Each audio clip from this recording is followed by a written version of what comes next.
c'est l'aéroport de Tahiti-Fara et on se dirige maintenant vers la rade de Papeete où sont arrivés des paquebots du monde entier, y compris le Queen Elizabeth. Et je peux vous dire que sur le Queen, il n'y a pas autant d'amour qu'ici là. Avec tous mes amis, mon papa, Dan. Dès l'arrivée à la pointe Vénus, ils vont nous montrer leur pointe. Voilà.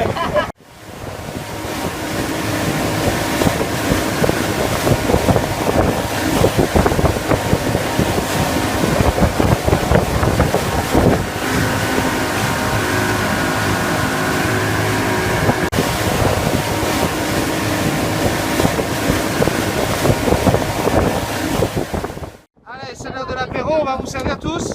Je voulais juste filmer la canette, la Hinano, laquelle, Moussaillon et bonne la Hinano. Vous avez l'autocollant sur ma voiture à Québec. Là c'est Heineken, mais l'eau qui est dedans Et d'ici. C'est l'eau d'ici. Voilà, mesdames et messieurs, ici vous êtes devant le lieu de résidence de monsieur Robert Van, l'empereur de la perle. Ici on appelle ça le village. Alors Robert, j'ai la chance de le connaître, c'est un ami. Il a joué d'ailleurs avec Indiana et Timothy lorsqu'ils étaient plus petits, il venait à la maison. Il les faisait sauter sur ses genoux. Ça me fait bien rire. Robert qui est un ami de longue date. Quelqu'un que je respecte énormément.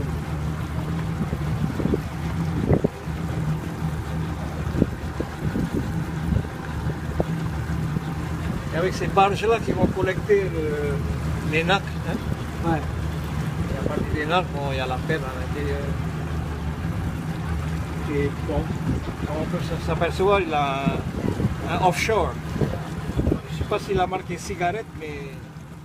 Alors vous savez, à Tahiti, tout le monde se connaît, on a tous une fois ou pas au moins travaillé ensemble. Donc, moi je suis revenu du Québec après 6 ans et ça fait plaisir de vous présenter le président des sports traditionnels de Tahiti, la Polynésie. Bonjour mon cher Enoch, comment ça va? Comment vas-tu? Francis il me dit on va lui dire bonjour, je dis il y a intérêt qu'on va lui dire bonjour. Ça va, tu es de passage? Alors ici vous avez le musée James Norman Home, le fameux écrivain des révoltés de la Bounty. Il est très connu ici, pas seulement pour ça, hein, mais pour sa participation à plusieurs événements. À la libération de la France. Hein? C'est quand même quelque chose, c'est énorme. Guerre, ouais. Non seulement ça, il a battu plusieurs avions ennemis, donc il était un pilote chevronné. Excellent. Et sa famille, sa fille, qui est mariée avec un Américain, sa famille vit ici sur la montagne.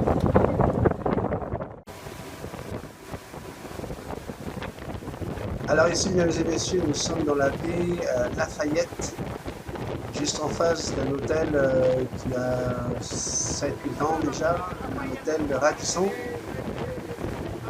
pour même une dizaine d'années je dirais. Là vous avez cette merveilleuse baie. Alors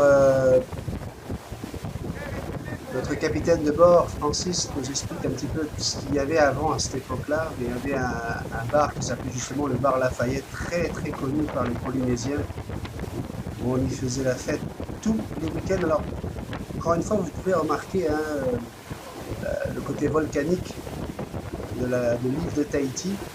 Là, tout en haut, le grand toit que vous voyez, là, c'est l'hôtel Tahara, l'ancien Hyatt Regency, où j'ai eu le plaisir, l'honneur, la joie, le bonheur de rencontrer pour la première fois Jean-Jacques Goldman, Michael Jones et feu Carol Fredericks, toute la gang en fait. Il y avait Prof Pimpin, le saxophoniste, Claude Le Perron, des gens extraordinaires.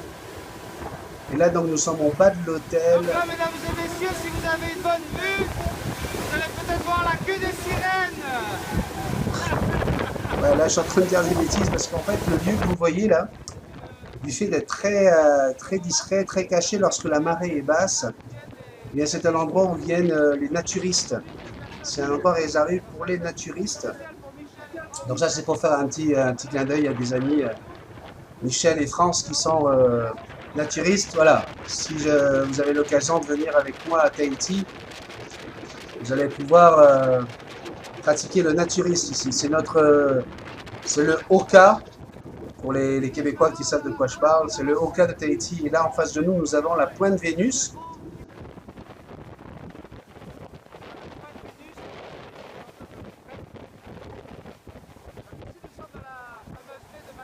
Alors, la pointe Vénus, on l'appelait la pointe Vénus tout simplement parce que les grands explorateurs, Wallis, Captain Blight, Cook.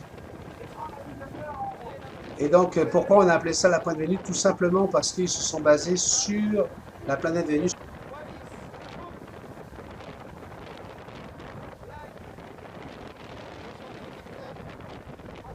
Et voilà les deux pirates, les nouveaux explorateurs.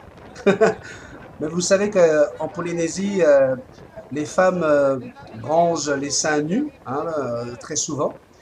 Et c'est pour ça qu'on fait un jeu de mots souvent. Les premiers explorateurs étaient venus voir la pointe de Vénus, la fameuse pointe de Vénus, comme on l'appelle.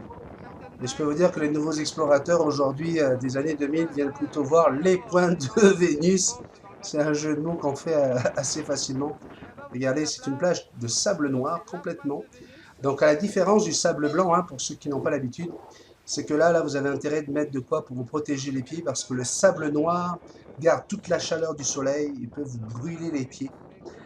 Alors que le sable blanc ne vous brûlera jamais les pieds. Et voilà, nous avons jeté l'ancre. On est dans un petit endroit sympathique. J'ai eu la chance de mixer à cet endroit-là, avec tous les Maui Trippers sur la plage. Quel souvenir! Et aujourd'hui, on va avoir la crique pour nous tout seuls.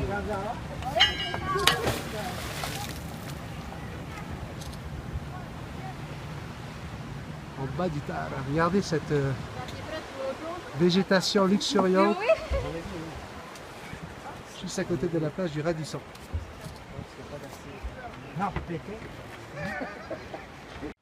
Alors Benny va se mettre en string. Ouais, j'ai la ficelle là. Allez, on y va. On filme bien parce que je vais faire 2 minutes sous l'eau. Ok. C'est important, hein, là c'est le grand bleu là. Telle une sirène.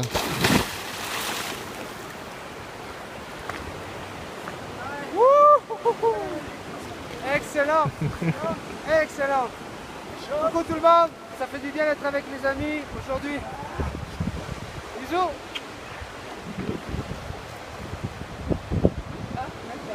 Un petit coucou. Donne. Un petit coucou. Salut. Hey. Mesdames et messieurs, vous devez savoir que ça fait 15 ans que je dois un casse-croûte à mon ami Francis et qui raconte ça à toute la Polynésie française. Il y a des gens qui pensent que je me suis enfui au Canada parce que j'ai dois un casse-croûte. Alors pour faire taire toutes ces mauvaises langues, je tiens à immortaliser en vidéo la passation du casse-croûte fait avec amour. Je suis allé au marché de Pires ce matin, j'ai des pois rôtis et je l'ai mis dans le casse-croûte. Alors prends-le devant la caméra s'il te plaît Francis. Oui mais moi je veux un casse-croûte pour 15 ans. Ah ben non, mais le cafetière là. Et voilà, le casse-croûte c'est fait.